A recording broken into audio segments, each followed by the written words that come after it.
Okay, with us going live, do we have our quorum to begin? All right, I can do a roll call here. So we've got Chair, Chief Eric Atkinson. We've got myself, Sarah Benedict, Criminal Justice Coordinator. We've got IT support with Krista Vind. We've got Deanna Arnston, the Deferred Prosecution Coordinator. We've got Sandy Frigo, our Criminal Justice Assessor. We have Carrie Anderson, Human Service Manager. We've got Katie Shalley, our Clerk of Court. We've got Judge Rod Smeltzer, and we have Sheriff Kevin Bigd. And if we do have more folks joining, I will just announce them when they come on. Sounds very good. So let's move to item number 3 of our agenda, and that would be approval of the minutes of the meeting of September 10th, 2020. Do I have a motion for approval of those minutes? So moved. All right. Okay, we have a second from the judge, and then any discussion or changes that may need to be made. All right, hearing none, all those in favor say aye. Aye. Aye. Aye. All those opposed, same sign. Hearing none, it passes. So let's move into item number 4, the staff report. Sarah? All right, thank you. Couple things to update the group on. This is the TAD oversight committee. So the TAD grant for 2021 was approved by the state. So that'll be our last of the 5-year cycle for the TAD grant. And then it'll go competitive again in 2022. But we're all lined up for next year's funding. A lot of other sites had to make some modifications or changes to their submissions. We didn't. So we really set up our program several years ago, and we've only made some minor changes kind of moving forward. So that's good. Second point I want to update the group on is I attended a state Cjcc work group. They have a TAD work group that I'm part of. And that work group is updating the diversion standards that were put out in draft form a couple of years ago. And Chief, you were part of that kind of development of those standards. So we're going through and updating those standards right now because the state knows that with our treatment courts, there's a lot of standards, there's a lot of guidance, there's a lot of robust resources out there, but not with the diversion programs. There's not as much research, there's not as much guidance.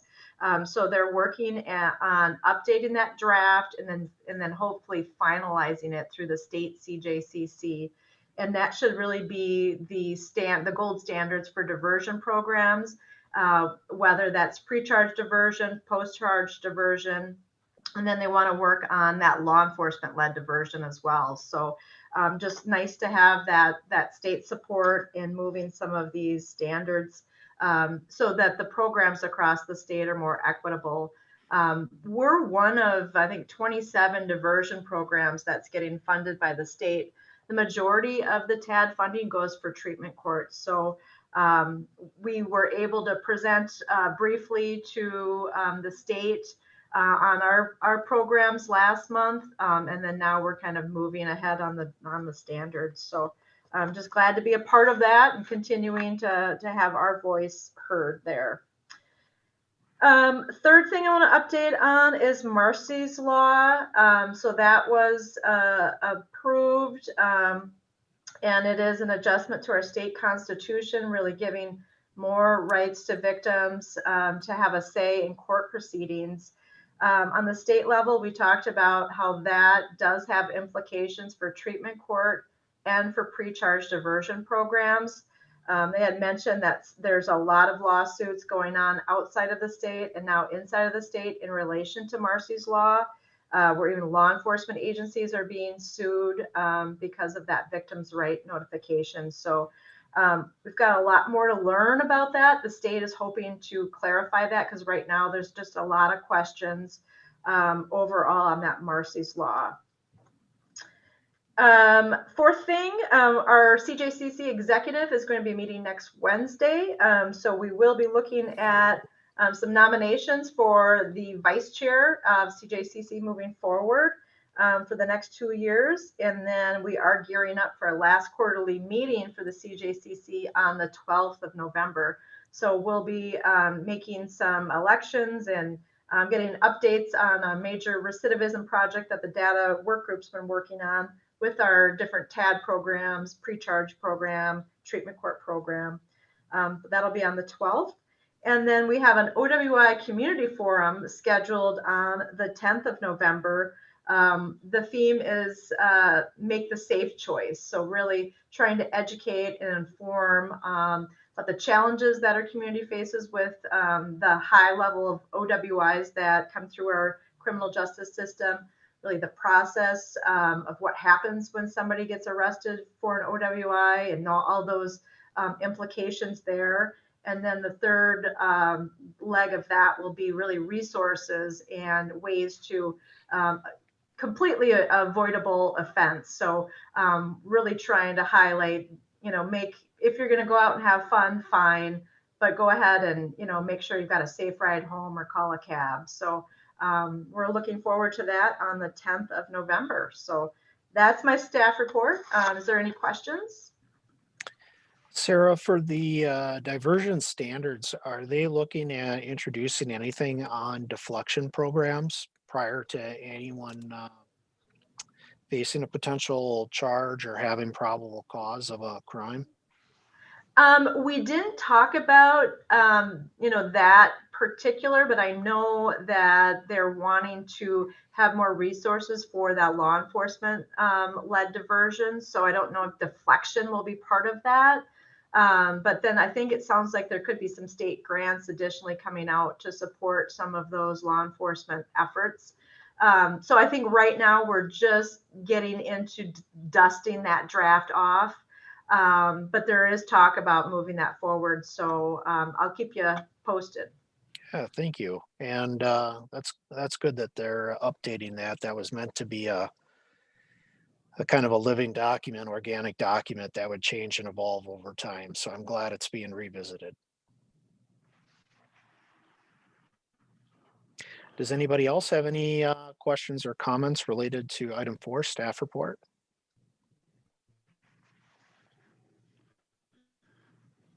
Okay, hearing none. Let's move into item number 5.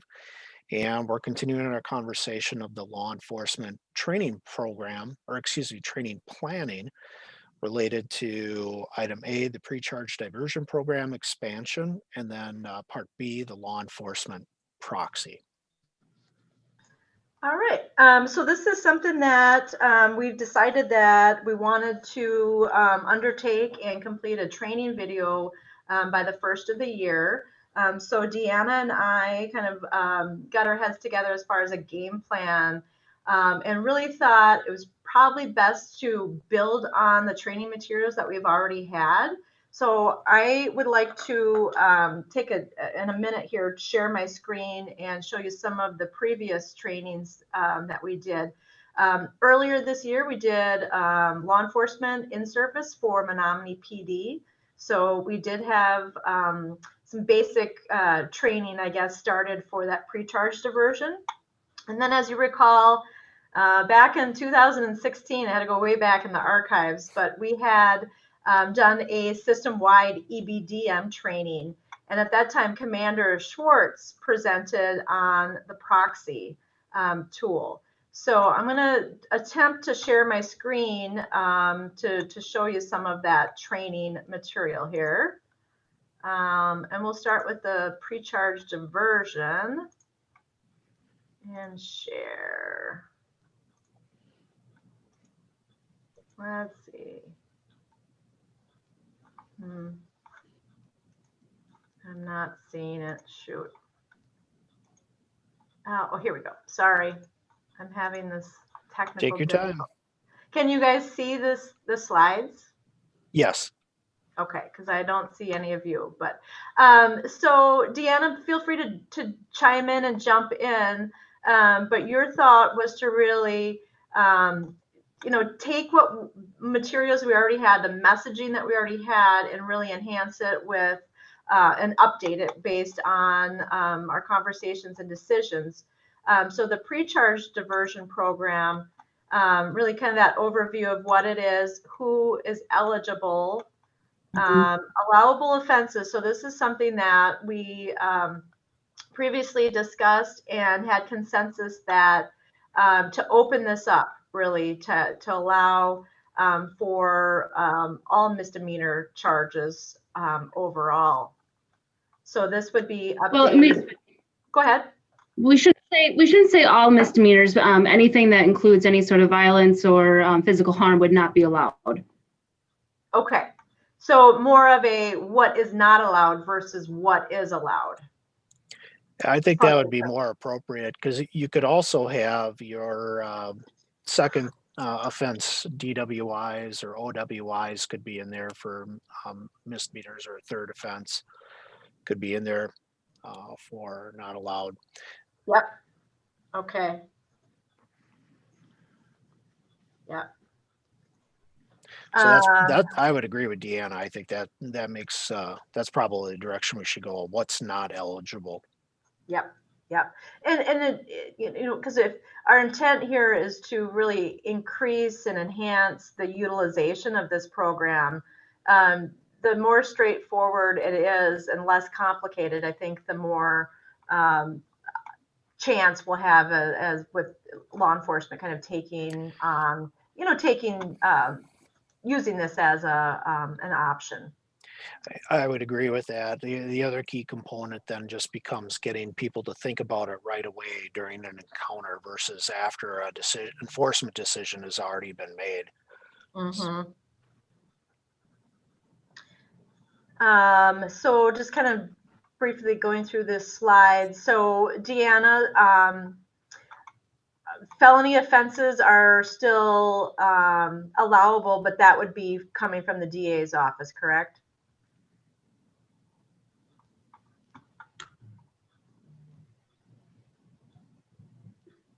Deanna. Sorry, it's cutting in and out, and I think I was kicked off for a second. If you're directing anything towards me, I'm not hearing it. Okay, I'm sorry. I'm not hearing bits and pieces. So with the felony offenses, those are still, those would be coming from the DA's office, not from law enforcement, correct? Correct. And if there's anything that law enforcement, if they encounter anything that they want to refer, then they need to speak with the attorney before it's referred.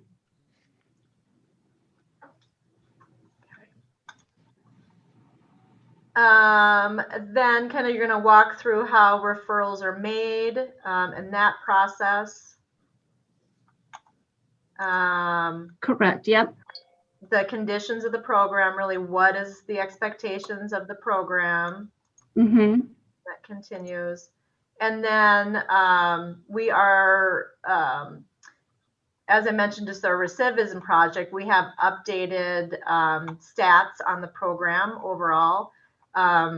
Super successful program as far as we're talking about really deflecting people.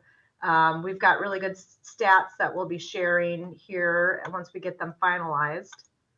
But a good success rate. Most of the people that are given the opportunity do complete it, and then they do not come back into our criminal justice system. And our first kind of crunch is like 92% do not come back through our criminal justice system, which is just ultimately our goal. That's very exceptional. I've just got one question for you, and maybe Deanna could answer this for us. My understanding, a lot of the pre-charge program, is that locally through local law enforcement, or is that how these pre-charge get referred to the DA's office, or does sometimes the DA's office make an independent decision that there are cases that are placed in pre-charge? The goal ultimately is to have the referrals come from law enforcement. Right now, what I'm doing is reviewing reports looking at referred charges to see if anybody would be eligible, and then doing basically an in-office referral to the program. Okay. The only one question I had about it, on a lot of them that get deferred, some of these folks out of this group the last few years, I think they're out of state, aren't they? Some of them? Some of them are, yes. Mhm. So we Mhm. wouldn't expect them to be offending, because they got to come through here in order to be a little bit careful on that one. But I think, because we did have, I think there was quite a few that were coming that were out of state. You know, Right, and that's and a some, good point, Judge. Yep. sorry, Sarah, go ahead. I was just making that note for our data crunching, really. Yeah, because there are quite a few that would be state patrol stops and potentially out of state, but we could take a look at that to identify, you know, if they are out of state, if they are a Minnesota resident, we should be running the Minnesota version of CCAP to see if there's new charges. Either that or just exclude them from the population that you're working with here in Dunn County. So you'd have an accurate recidivism rates with the folks you're dealing with in county that you can track. Yep, I like that idea. I would caution on that, just in the sense with our university here, we have a tremendous amount of out-of-state people that attend UW Stout. And some of those would be going through that program, and they may be listing themselves as people from local, or but actually staying out of state, or vice versa. But they come in from out of state and may. Well, I get that, but I'm saying we should identify them as having a local address if they're brought in while they're living here going to school. That's a whole different. I consider them local if they're living here and offending. And it's just a matter of how you can identify that they are local versus somebody that the state patrol's referring off in I-94. And that's fair.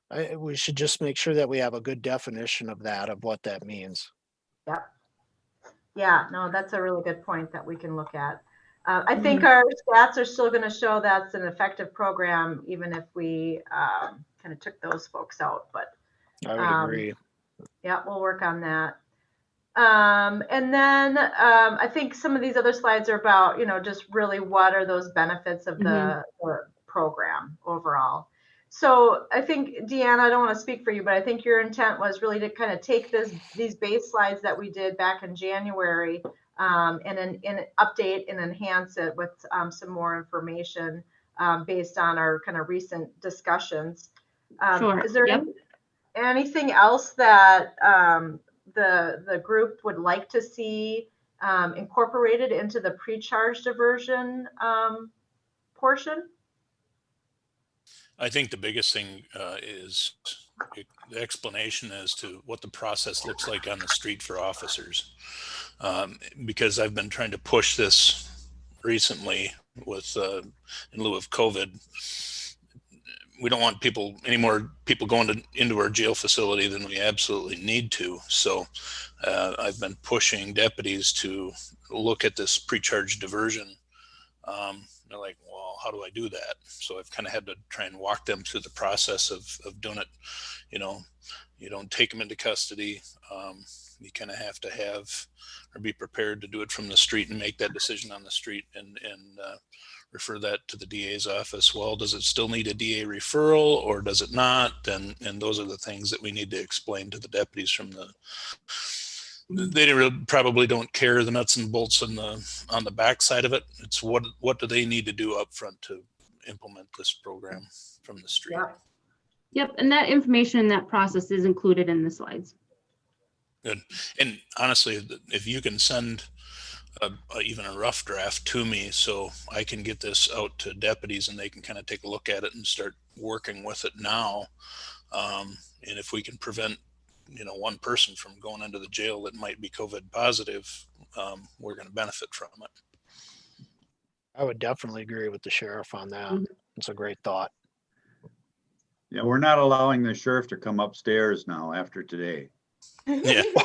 I'm just staying home, Judge. Man, Yeah, that's the reality we're facing, isn't it? well, yeah, and When we're talking about, so we talked about really I'm going to stop my sharing so I can actually see somebody instead of just my screen. When we talk about delivering or putting a video together, I think it might be helpful to, put names and faces with people. So even though Deanna is really the face of the pre-charge diversion program, do you think it'd be more effective if we had law enforcement presenting it to law enforcement? Like, as Sheriff, you're just talking about the process. Yeah, I think law enforcement officers receive training more openly from another law enforcement officer, but I think this is certainly something that Deanna could present to them as well and maybe answer the questions. Yeah. Sheriff, I got a suggestion for you. Why don't just Deanna and you or one of you, whoever's going to be presenting it, just collaborate together. You both do it. You have her as a resource to get it right. And then you got the benefit of having a law enforcement person there.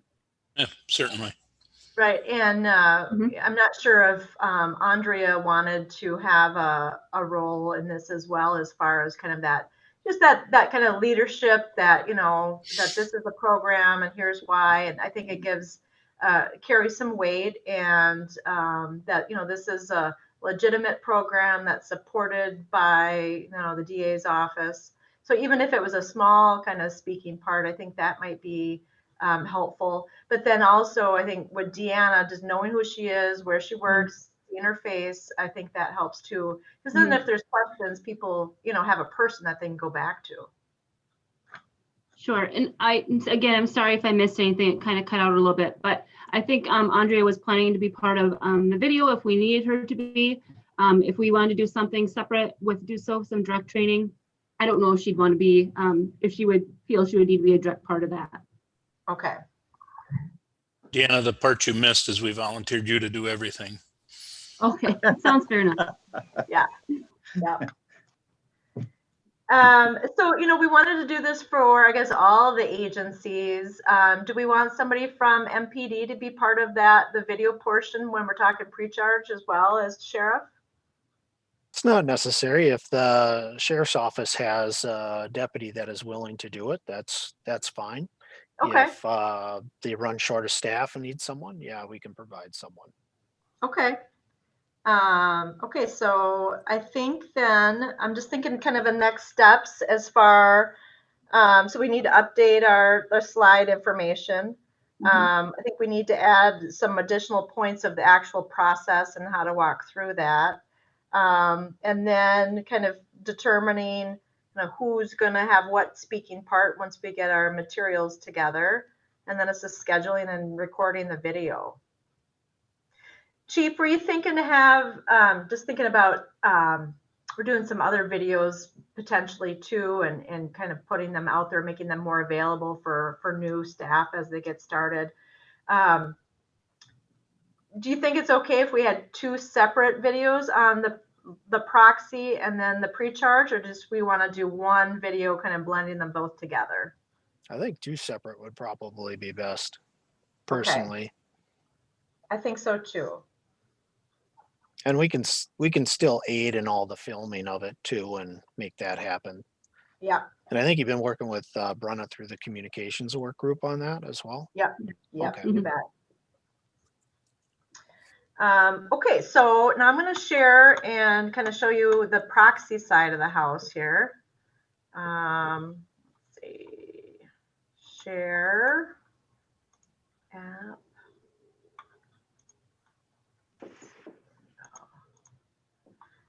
Okay, so these are some slides that are a little bit more dated, but this is what Commander Schwartz had presented back in 2016 on our Ebdm training.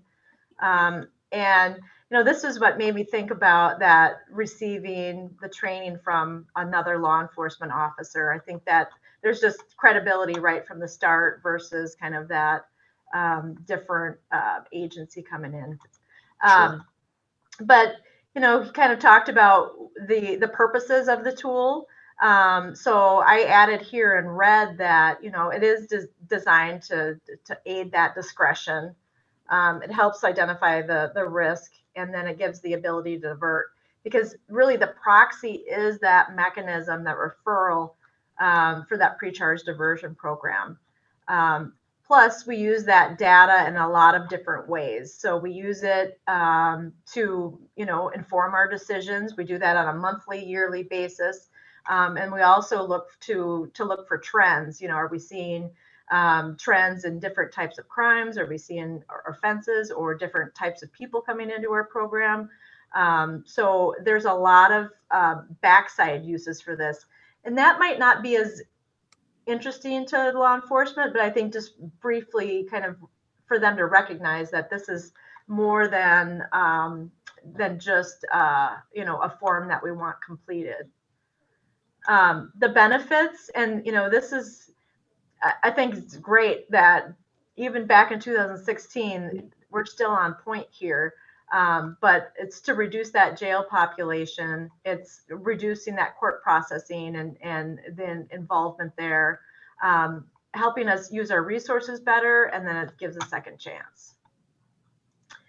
The form itself, and we can even walk through how to calculate this, but I think it's important to just talk about, you know, where it came from, the science behind it. Just, you know, these are static risk factors, but similar to insurance, you know, these are things that can help identify risk, and it can be that simple.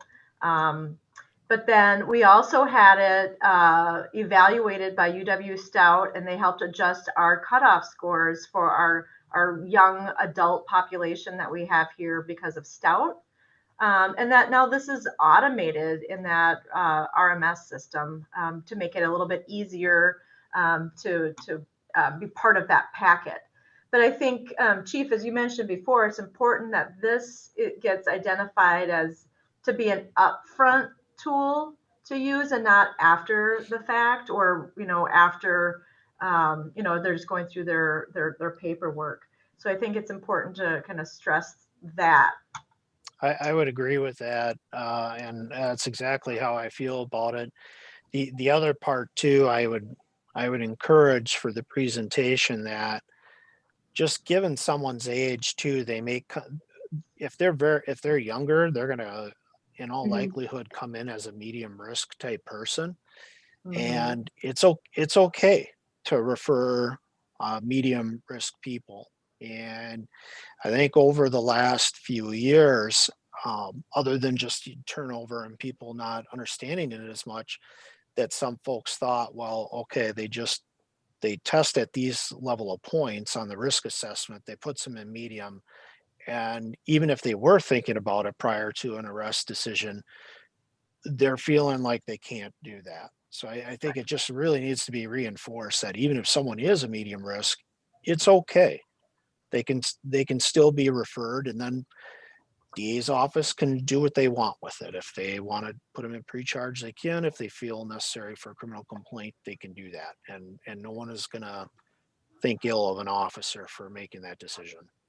That's right. That's right. Mm-hmm. Let's see, I'm just going to the next slide here. So this was a decision matrix that really came out of Eau Claire County, and it kind of walked through, you know, how to inform decisions. Chief, I don't know if we want to keep this in or not. I don't know if this would be helpful or just more confusing. I think at this stage of the game, it would be more confusing. At that time, I think it was helpful just because it was a new idea. Whereas our people have seen the proxies, whether they're newer or been around for a bit. And if we're opening things up to, I would say just toss it. Maybe the sheriff feels differently than I do, but I think we can just say goodbye to that. No, Okay. I think most cops are going to look at that and see it convoluted and gloss over it anyhow. Okay. Okay. All right. Well, that's easy enough. And then this was the you know, lower part of that same document that really just talked about the decision-making tool based on the risks. So we'll omit that. Okay. I think this is just showing the close-up of those calculations. And then some of the factors that we consider. And then really, this was Commander Schwartz's, reinforcement here that ultimately it is that law enforcement officer's decision. So I think this is a really good starting point for us to update for the proxy portion as well. Now on this, I think I'd be willing to talk about the proxy tool in general, but I think it'd be nice to have officer as well to be part of that training video. Oh, I would agree. Okay. So if we got Kevin working on the pre-charge diversion, Chief, do you want to do the proxy portion? Sure, that's fine. Just All right. work with Miss Jasper on that through communications, and we'll help you out. Yep. Okay. All right. We'll get some Academy Award nominations for our law enforcement officers here. Okay. So. Sarah, could I ask just a question on the proxy? It doesn't affect us as judges other than we see it once in a while. But Chief, when you were talking about the age factor in our population in Dunn County, the way the proxy's designed and the questions that are asked, is there an unfairness that was built into that proxy as far as how it affects where like that young population is placed? Is it they're automatically, it's like the proxy treats them unfairly because of the Dunn County population versus, some other county? I was just wondering, have we addressed that? Well, go ahead, Chief. I was going to say, we've tried to take a look at addressing. I don't think it was certainly anything that was intentional by the professor that designed it. She was already, when she was building that in, taking age into a factor for that. And Deanna or Sarah can speak up to this, or anybody else if they feel differently. I think as we've worked through the proxy here the last 3-4 years, we have found that more often than not, our folks that are getting tied into it because of their age are coming in at the medium risk. So I think in this sense, yeah, it has become unfair. It would be nice if we could have someone restudy and reevaluate it based on people who have gone through pre-charge, who successfully completed, as well as the age of the offenders. It's very cost prohibitive right now. Certainly we could look for grants in the future, and maybe there will be some that'll be available. But that's why I think it's very imperative for us to take a look at when we're doing this retraining for the deputies and the police officers in the county that are using this tool, to remind them that those medium risk people can come in there. And so that's part of at least my professional concern with our current proxy setup. And Sarah, Deanna, Sheriff, or anybody else, if you feel otherwise to it, please speak up. Those are my thoughts.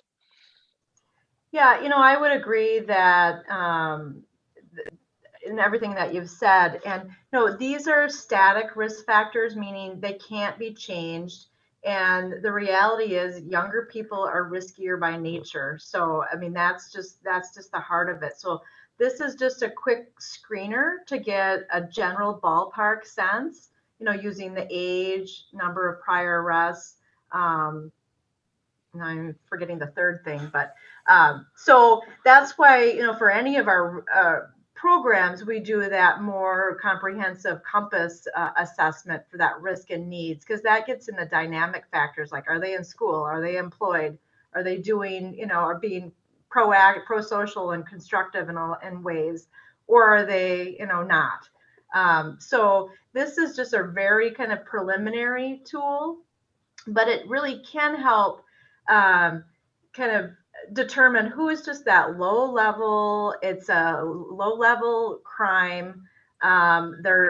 they're not necessarily risky other than their age, because it's more of that first time offender. But we do see that, you know, most of the stout proxies come back as medium, because it's just purely their age and, you know, has there been any prior contact.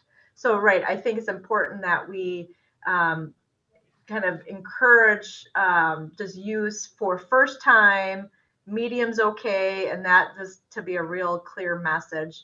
And yes, this is cost prohibitive to do, to get too much into it, because these are static factors. So, but it does give us a way to collect information, a way to defer people to the pre-charge diversion, and then which is more monitored, and we're watching them come in the front end, and we're making sure they complete the program, and we're watching them post program. So it does provide more structure than just a diversion that an officer might make with using their own discretion.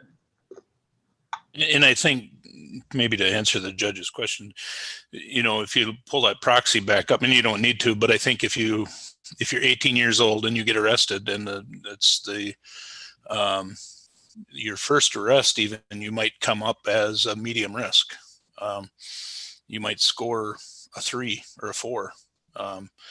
So yeah, it's not necessarily beneficial to an 18-year-old that gets arrested for the first time, because you're going to come up medium risk. And I think those are the ones the chief's talking about, that, certainly could, be officer discretion to do an officer referral on versus, moving forward with a criminal arrest. I mean, if you're 18 and this, happens to be your first arrest, you're going to probably score in that medium risk area. Absolutely. Well, the only Well reason said. I raised the question was just that a sense of fairness, which we all hope that our systems and how we treat our citizens, that we're able to, I build in a fairness component there, that we aren't, placing people like exactly, Sheriff, when you said, an 18-year-old that's had no record, and they automatically becoming a medium risk. And here's the thing is, unless you've got a good approach to being able to accommodate for that, we're going to have some folks that probably are going to slide in to end up being charged when, if if the program's really effective and you had a way of compensating for that, they probably wouldn't be likely that they would end up in that situation. And that's the only reason I mentioned it. It's strictly a fairness thing. Well, I think it's a good point to bring up, Judge, and that's exactly what we want to be. Yeah, I think that's where it really becomes important to remind people that if they are medium risk, they can do that, or refer people to the pre-charge. And then further down the road, as we become more adept at these, that's where we can build in officer-led deflection programs or interventions too. So that way we have the ability to be fair in our decision making for it. Because if you go by the black and white of the assessment at medium risk, well, I'm going to arrest the person because they're medium. But do they deserve a second chance, or is there other mitigating factors that might be driving that decision, or did they just do something dumb? Yeah. Well, I think that's where our language we need to get away from for low risk, meaning, maybe it's first time offenders versus low risk. Sure. Just kind of changing our language around that. Right. The only thing that last thought, now I will not say another word, but it's just that, that this stuff that we do in some of these meetings, I haven't been involved because we've had other folks doing a lot of work, but this is hard work. Some of this stuff, when we talk about this collaboration that Sarah, is in charge, and the rest of us are key to making it work. It's hard work. It can lead us to really good ends, but it takes a lot of work to work our way through these things. And I just encourage you folks never to forget that it takes people coming to the table and thinking and making sure we got it right, because and that's just a thought. So thank you, Sarah. You bet. And I Thank appreciate you, that. Chief. I think part of it is that we've got, it's not one and done. We're not just doing one training and done. So I really appreciate Sheriff and Chief for making this a priority to get this training done. So. Yeah. All right. Is there anything else that we need to discuss on item number 5 before we move to 6 in our action item? All right. Well, let's move to item 6A, and that's the recommendation to utilize the PSA for pretrial risk assessment protocol. Sarah? All right, thank you. Okay, so we've been using the the Compass pretrial risk assessment for a number of years now, and that came through this work group, and it was really decided. We looked at all the different tools and thought we already have access to this as part of the Compass suite, which the state makes available to counties. That information carries forward to our probation partners that also use that same assessment suite. So it was kind of a no-brainer that we all got on board, and this is what we wanted to use. We recently, because of COVID, the assessment process kind of halted. Sandy's doing that again at full speed. And we had a meeting to kind of regroup and re-educate some of the players. And we had some really good questions that came out of there. What does high risk mean on the Compass? Because these things mean something.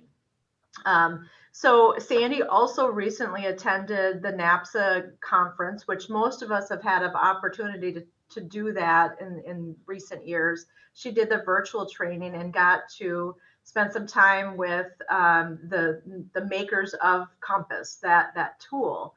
And we learned some things about the Compass that I think make this a really timely decision.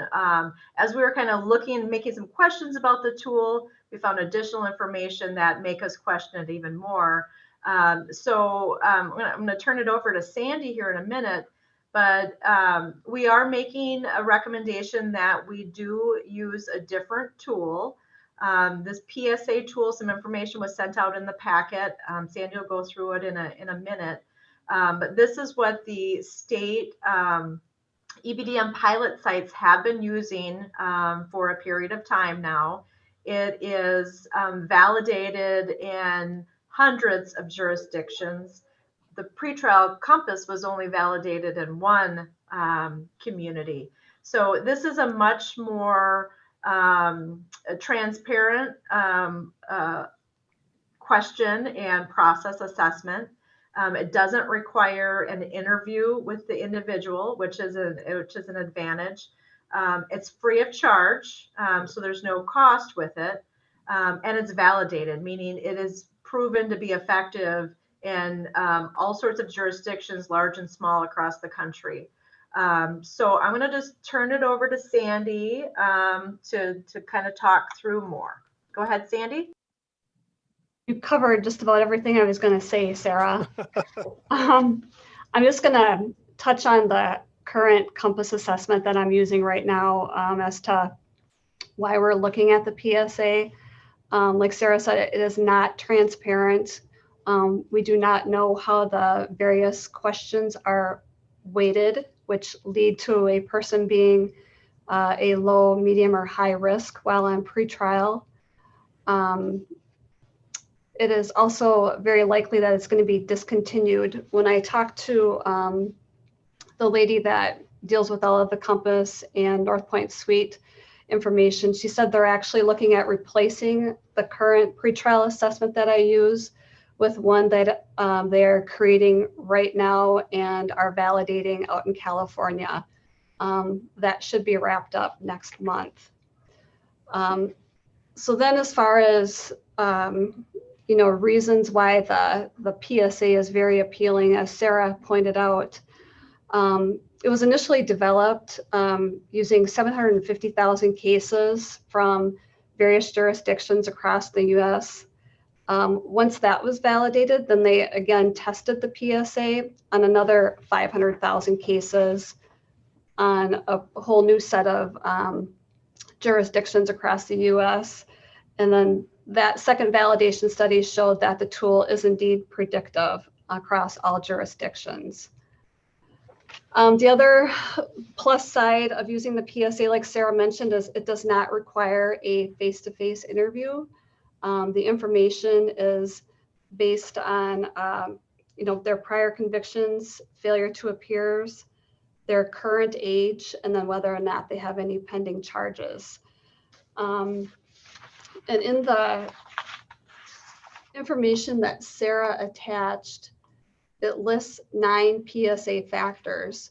So those are the 9 questions that I would be gathering information about, which is going to arrive at that pretrial risk score for the individual. The other nice thing about the PSA, it predicts failure to appear and new criminal activity separately. So for each of those pieces of criteria, we would arrive at a different score for each of them. The other thing that the PSA does is it also will flag an individual if there is a likelihood of new violent criminal activity while out on pretrial release. This one is very transparent, and how you derive at those scores would be available to everybody. It's not proprietary like the Compass is. And I don't know if you want to show the screen, Sarah, or if people are just going to follow along. But on the first page that was sent out, it lists the 9 PSA factors. And then it's got 3 columns, which are failure to appear, new criminal activity, and then new violent criminal activity. And it checks off in each of those columns which questions factor into those 3 pretrial outcomes.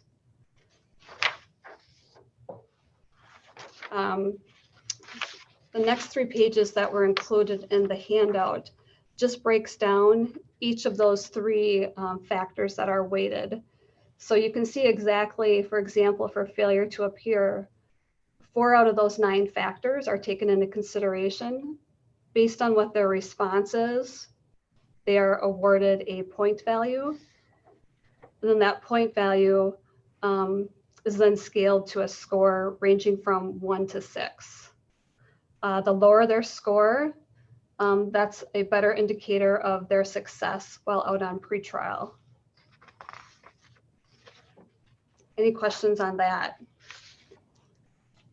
Otherwise, if you go on to new criminal activity, for that indicator, it uses 7 of the 9 factors. And again, depending on how those questions are answered, the point value is assigned, and then those points range from 0 to 13.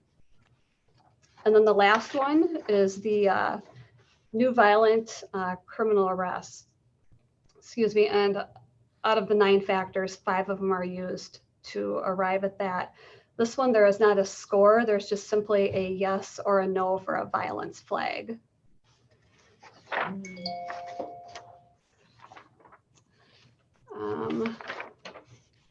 Currently, Sarah briefly touched on this, there are 7 pilot sites in the state of Wisconsin that are currently utilizing this. We spoke with Rose last week from Chippewa County, and she kind of gave us some information as to how their forms, how the process is going, and then how they are presenting the information to the judge, their DA, and the defense. Where I'm at right now with this is just reaching out to our Compass partners to see if we can utilize the pretrial functions that are already built into Compass, which do include the PSA. Otherwise, if we won't be using it out of the Compass suite, then we would just have to develop something on our end through our local IT to be able to calculate the scores and then generate a report to provide to the court, the DA, and the defense. Any questions?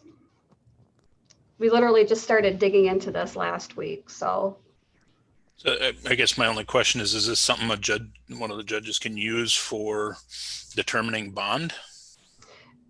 Yep, it's not to replace their decision-making at all, Sheriff. It's just simply to be used as a tool to aid in that process.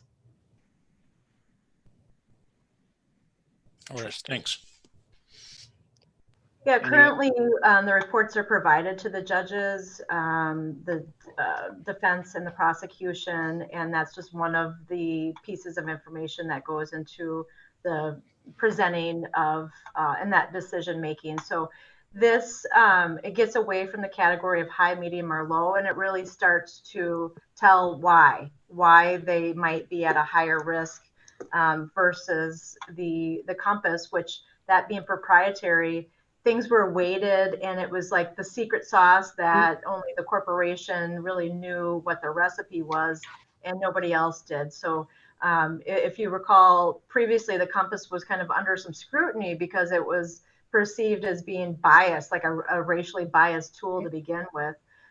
So it is helpful by us showing our work, really how we derived that score. So I think that transparency will be welcomed by the defense and the prosecution to really understand. And then because it separates out the failure to appear from new criminal activity and the violence, it's providing more information than that previous tool did before.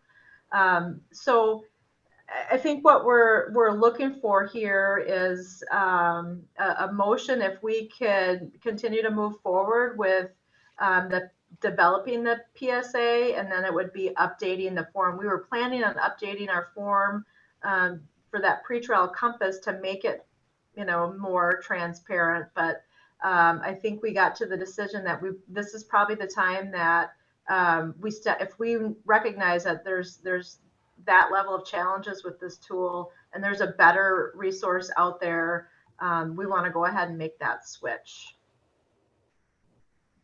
Well, I would certainly move forward with the PSA with this new tool. How about a second out there? I would second with one caveat, and that is, Sandra, as far as when you talked about having to design a new system or through our IT department to account for it rather than being able to use the existing system. Obviously, the existing system would be much better if it can be done, but is that tied into the compass now, the way you report that? The current pretrial assessment that I do is in Compass, which Okay. Generates the medium, low, high risk score. Right. The report itself that I prepare and send to you and the other attorneys, I generate that myself. Okay. So I'm just waiting for feedback from a couple different individuals from our Compass end of things and to see Sure. what it would take to turn on those pretrial functionalities that are in there. Okay. Well, Right. my second stands then. You said you were going to say anything else. I was just to clarify that we might be able to have access to that in the state's Compass suite. So that's what Sandy's trying to find out now, where it's already there. We just have to turn it on. And if not, then we'll ask IT to help us build a form. But that's a quality control measure, meaning it helps to make sure that the right scores are entered and it's computed correctly. So that's one of the requirements with the PSA, that it has to be built in some sort of system. So both of those would be no cost, low cost. That I liked. Yeah, all right. We've got a motion and a second on the floor. Any further discussion? Oh, hear none. Let's take a vote. All those in favor say aye. Aye. All those opposed, same sign. Hearing none, it passes. So we move into item 7. That's next meeting date. That's to be determined. And Sarah, we can work together on trying to come up with a date for that. Other than that, before we go, I just want to say a quick word. I want to take a moment and thank our IT folks like Krista Vind for helping make these meetings a possibility in this pandemic time. It's folks like you don't get enough credit for helping these things run efficiently and continue to allow for open and transparent government with the community. So thank you, Krista, and other members of the IT profession. So with that, I will take a motion to adjourn. So moved. All right, and we got a second? And All right, all those in favor say aye. All right. All right. Anybody opposed, same sign? Hearing none, we are hereby adjourned. Thank you, everybody, for your time and feedback today. It was a good meeting. Forward to see